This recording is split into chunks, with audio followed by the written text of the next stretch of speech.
So welcome to the 9th Annual Annapolis Film Festival. We're very proud to be going at least by Zoom and virtual, and it's an exciting festival as they always are. And today I'm speaking with the director of a phenomenal film called End of the Line, The Women of Standing Rock. And Shannon Kring is the director of this film, this phenomenal film. That is, we're showing two features in our environmental showcase, and this is the first one. So we're really proud to be able to show this film and to hear from you about making it and the making of it. I think most of us have heard about the struggle, but not many people have gotten to see what it was like up close and what it meant for particularly the women. So I do want to talk about the 2 points of this being a struggle environmentally for water and for the rights of people to have water and to have their land the way it is naturally. And the footage that you got to demonstrate their resilience and their resistance to win their battle, as well as the incredible resilience of the women.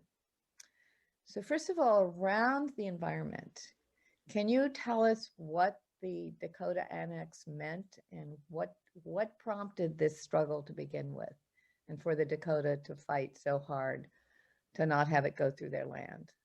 Originally, the tribe, the Standing Rock Sioux tribe, received notice that the pipeline was intending to go through their lands back in 2014. And in September 2014, one of my lead characters, Washtewi Young, addressed the tribe and said, look, this pipeline is supposedly coming in. We need to have discussions with them and make sure that this doesn't happen. Well, fast forward to 2016 and the pipeline began construction. And it was originally supposed to go through Bismarck, through a predominantly white neighborhood, but there was an uproar about that. And so it was rerouted through Standing Rock Reservation. Bodies were actually exhumed because they actually dug in ancient burial grounds of some of their leaders. They actually destroyed some sacred prayer sites. And that's really what kicked off the anger, understandably, over what was happening. And of course, they were afraid that their water would become polluted. And as they had said from the beginning, this wasn't just a native issue. This was an issue for 18 million people that relied on the Missouri River for their water. And so it began with 5 women actually taking a stand. And from there, it grew. At its height, it was more than 14,000 people out at the protests. When they're talking about the Dakota Annex, is this what they're talking about, the pipeline through that area? Yes, yes. It's called a Annex? Dakota Access Pipeline, and it is a $3.8 billion pipeline that is currently pumping 570,000 barrels of oil per day. I mean, there was considerably a loss to the struggle, and they lost the fight. It still went through, correct? It went through. However, the women and the men, they're continuing their battle in the court system right now. And so actually the next hearing will be held on the 9th of April. And that is to once again try to get the stoppage of it while an environmental impact survey is completed. That was never done. This pipeline was actually passed without the necessary documentation required to prove that this was not going to harm the environment. And so they've had successes. If anyone's been following this in the news, it's a roller coaster. They'll get a success, they'll get a judgment in their favor, and then it will be reversed. But they're feeling very hopeful, and let's just see what happens. I'm hoping for the best. How are people doing today? You know, it's mixed. A lot of people still have post-traumatic stress disorder. They're still feeling the effects of the trauma of what happened. Anyone who's seen this film saw just how violent these protests became. And I didn't show everything. There was actually a lot more that I could have, but I didn't want to be gratuitous with the violence. I think people got the point that this was a horrific experience, and that people who were unarmed, who were peaceful, who were actually, in many cases, just on their knees praying, were being beaten with batons and shot with less than lethal ammunition, concussion grenades, you name it. It was so violent. I think you bring that home. I think this film, I mean, a lot of us followed it in the news, but I had never seen many of those scenes of just, yeah, as you say, horror and violence and disgusting irreverence for life and for Yes. land. And in just the same way that was horrible, the absolute courage and strength of the tribe was amazing and very moving. And I think that's what gives this film its power and its punch. But I also think, and this you really make it clear in this film, and they make it clear, is the women and the resilience of these women and what could have happened if there hadn't been these women to stand up to them. Yes, before I went to Standing Rock, I didn't understand that it was the women leading this movement. In the Native tradition, the women, because of their connection with water and carrying life in water within their bodies, they are known as the guardians and the protectors of the waters. The men then are known as the protectors of the women in doing that work. And so the first day I got out there, I realized at the end of the day that all but two of my interviews were with women. I didn't intend to tell just the story of the women, but it became clear after that first day that this is supposed to be a story just of the women and of their struggle. And they really were leading every facet of this action. And I think what's also outstanding is that it's generational. You Yes. have the young women, their mothers, their grandmothers, and you highlight the characters that carry this film and their fighting spirits, and you captured these women as characters in and of themselves. They're not stick figures just protesting. They are, real personalities, and we get to know them. Yeah, that was really important to me. And it was also important to not just have one character. Yeah. When I first started editing this film, I was told, whoa, whoa, whoa, you need to cut out a bunch of these characters. You can only have one star, maybe two, and this will be too confusing for the viewer. And I said, in the Native tradition, everybody's important. Everyone has a voice. And especially in a matrilineal society such as this, all of the women have to have a voice. And so in the end, our film has women aged 5 to 86. And it was just fascinating to me to see how women of different ages handled this. For instance, Phyllis Young, who's an amazing veteran activist. She was one of the original members of American Indian Movement and one of the co-founders of Women of All Red Nations. Phyllis has been around the block, so to speak, on this. She's been involved in protests since the 60s. And she grew stronger and stronger as the protests continued. And the younger women at first, they kind of had a bobble because they hadn't been through this. And I saw their spirits kind of waning a bit in the beginning. And the older women really rallied them and said, this is just the beginning. This is what we're born for. We are Sitting Bull's people, and we stand up. And it was amazing to see the strength and the resilience. And that strength and resilience that you see on screen, I saw that at all times. I followed these women for 2.5 years total, and I saw nothing but that strength. And at the same time, a vulnerability. They really let us in to see, what is it like when you all of a sudden are thrust into the global spotlight and unwittingly become these public figures. That to me was just fascinating. How did they take to you immediately? And No, No. no. These are people who have been made a number of promises and have been oppressed and worse by people who look just like me, right?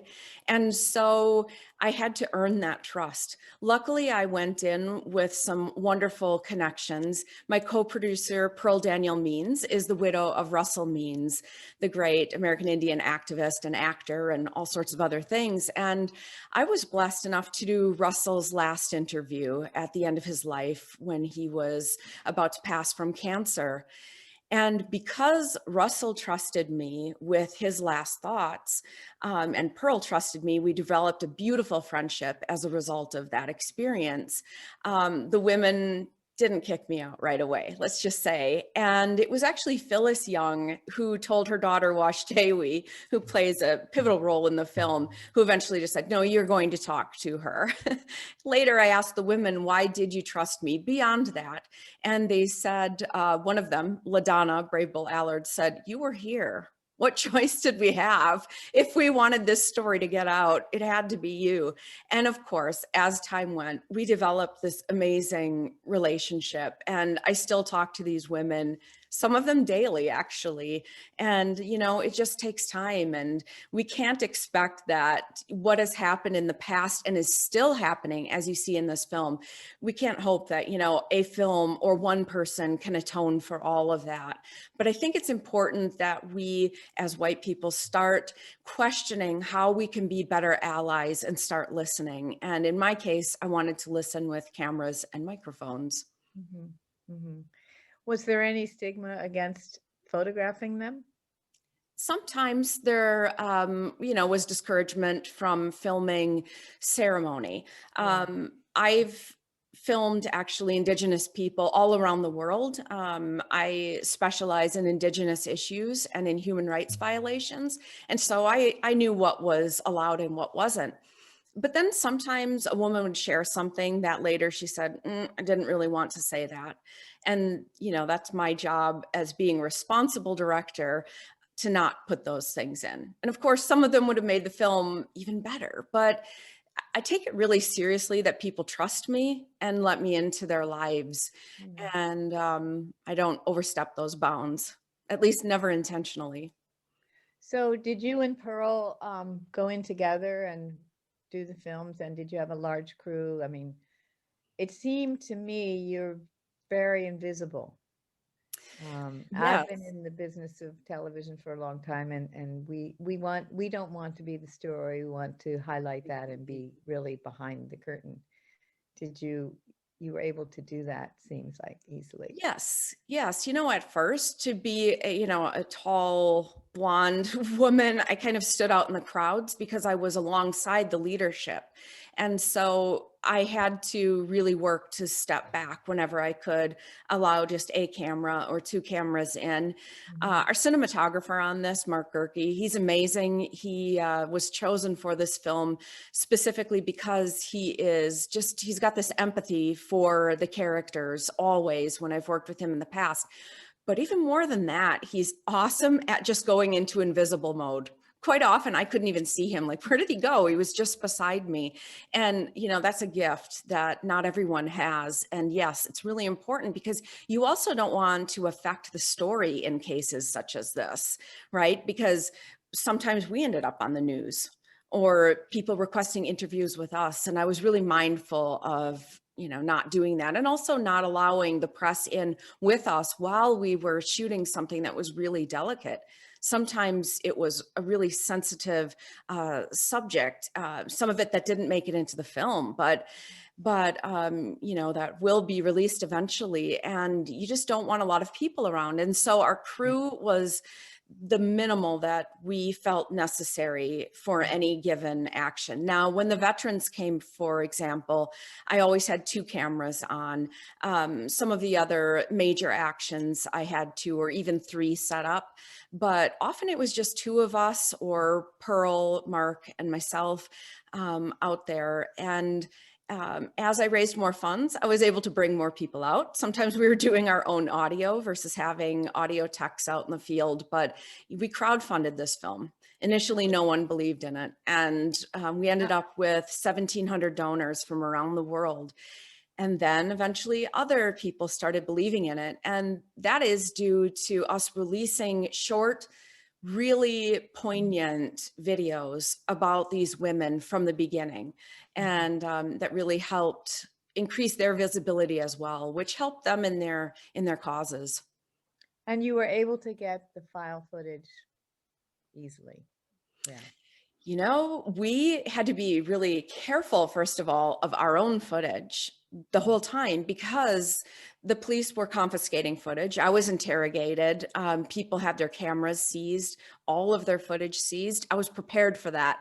I had just come directly from shooting in Honduras, where this sort of thing happens when you're covering human rights violations. And so we were really mindful of shipping our footage out by FedEx and to different locations across the US. And that wasn't paranoia. There were a lot of breaches that occurred out there. And then we worked with some Indigenous filmmakers out in the field, such as Myron Dewey, this great storyteller who helped me with drone footage when his drones weren't shot down and confiscated. Yeah, I And was then we had asking. police footage. You probably noticed sometimes we were Yeah. behind police lines. Sometimes that was us. And often that was actual police footage that was given to me by a disgraced law enforcement officer who ended up so ashamed at what he'd done that he made a confession tape and turned over a lot of files. We're talking hundreds of hours of footage. Yeah, I think it's unique. Some of your footage, it's not been seen a lot. Yes. So what was the biggest challenge, Shannon? And where do you hope this film to go? Who do you want to see it? How are you going to get it there? And how Yes. hard was it to make it? This was a long process. I've been on this for 4.5 years now, and it's truly a labor of love. I knew going into it that it was going to be a struggle. At first, people didn't want this story to be told at all. Many people still don't want it to get out, but Why? we all received a number of death threats. I remember one post that I put on Facebook had more than 17,000 negative comments on it, and lots and lots of threats, like I said. And so we had that resistance. That was huge. Then we had the resistance of trying to get backing for this film and trying to get it out there, try to find someone who would be willing to broadcast it. And, distributors and people are like, oh, it's women. Someone said to me, it's a bunch of old women. Who's going to want to see that? And I was told that it was going to be career suicide for me. And, is this really your problem anyway to tell this story? I heard it all. And so it took a lot of perseverance. And I'm thrilled to say we have a wonderful distributor. We have someone great who's handling getting this into festivals such as Your Great Festival. And I can't divulge information yet, but I can tell you that this is going to air in the United States, which I am shocked. I never thought that we would get picked up. And we actually have been picked up by 3 US broadcasters, and we're just thrilled. It'll be seen this year. So that's a big deal for us. We're working on we've got some pending European broadcast deals as well. But what's really, really important to us more than anything is getting this in the school system. We are about to start raising money for an impact marketing campaign to get this to the youth and to get it into colleges and universities. And we want this to be seen by people who normally wouldn't see a film such as this. Banks that divest in fossil fuel. We would like it to be seen by people who actually can affect real change, policy change, people in Washington, D.C. And of course, we would love for Dakota Access Pipeline to see this film as well. Well, congratulations on getting it made, first of all. And Thank you. been speaking and been hanging out with the right people. So good for you. I am glad to hear that you want wide distribution Absolutely. in all communities, and I'm glad to hear that it's been picked up. Were there dangerous times, not just for you, but for the women who were taking part in making the film? I mean, Especially for the women. And for that reason, I often didn't divulge their names, certainly didn't divulge where they were. We were really careful about backdrops of any videos that they may appear in. I was not putting any lower thirds, so no identifications on the screen of those initial teaser videos to raise money. Right. I didn't want them to get hounded, and these women were already in so much danger. You know, if I thought the threats that I had were bad, they were facing it constantly. And, you know, I had a couple of the women who were assaulted by security personnel, by law enforcement. Several of them were put in jail, were held in horrible conditions and without the rights that they should have had. And so those were just some of the dangers. And of course, they're mothers of young children in many cases. And, you know, one of them had her kids followed home from school every day. That's scary stuff. And so I had to be really mindful of that as well. And your character, Washtewe, Yeah. was wonderful as Yes. a through line for this film. And the Yes. older women too, Phyllis, and there was another one that you just remember. I mean, you really did choose characters that stay with the viewer and brought it home.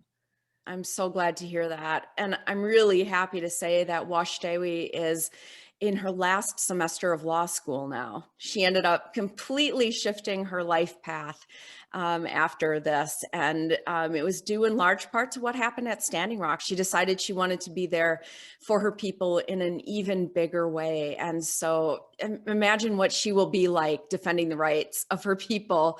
I just can't wait to see that. And it's been a struggle for her to go through law school with 4 little kids and as a single mom. Right. It's just been an amazing journey. So just what do you think's the result of the legal suit? How far along? And have they been getting along given what has gone through their land?